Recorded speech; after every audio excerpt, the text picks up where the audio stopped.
9/11-এর সময় ওই -2 ফর্মুলা আপনাকে গণতন্ত্রের সংকট, গণতন্ত্রের আমাদের যে গণতান্ত্রিক কাঠামোর মধ্যে এই রাজনৈতিক দলগুলো জড়ায় আছে। আপনি তাদের ব্যর্থতা আছে, আপনি চাপ দেবেন। চাপ দিতে দিতে আপনি গণতন্ত্রের চর্চাটা যদি ঠিক থাকতো, আমাদের যদি এই ধারাবাহিকতাটা যদি মানে ধ্বংস না হয়ে যেত, শেখ হাসিনার সময় যে একদম নির্দলীয় নিরপেক্ষ সরকারের অধীনে এই কনসেপ্টটা বাদ দিয়ে, তাহলে হয়তো কি একবার বিএনপি একবার আওয়ামী লীগ, তাই তো?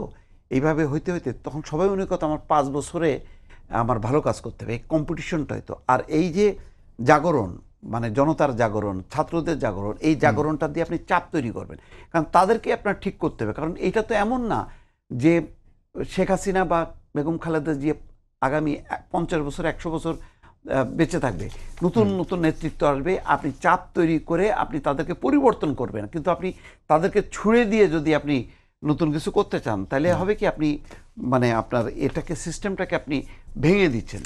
ভেঙে দেওয়াটা কিন্তু কোনো ভালো না, ওইটাকেই শুদ্ধ করতে হবে।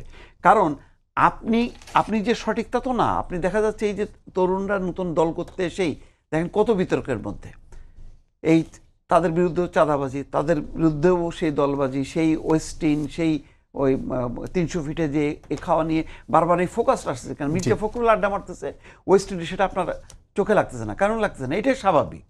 তার বয়স, তার ম্যাচুরিটি, সেই এটা মানানসই।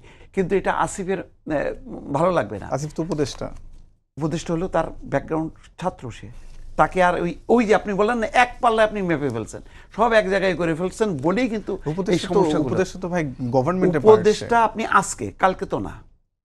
আচ্ছা, সে তো আজকেই করছে না, আপনি পরেও যদি, যাতে সে বসলে যাতে বেখাপ্পা না লাগে, আপনাকে সেই জায়গাটায় আপনি নিশ্চিত করতে হবে।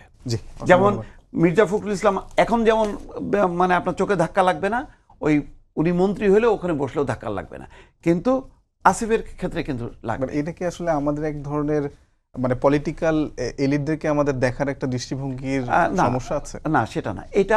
এটাই হচ্ছে ধারাবাহিকতাটা। আপনার ধারাবাহিকতাটাকে আপনি যখনই ভাঙতে যাবেন তখনই বিশৃঙ্খলা হয়। এখন এই বিশৃঙ্খলাটা হচ্ছে তো, সরকারের আপনি পারফরমেন্স জিজ্ঞাসা করেন, মানুষ বলবে যে কি, কোথায় সরকার?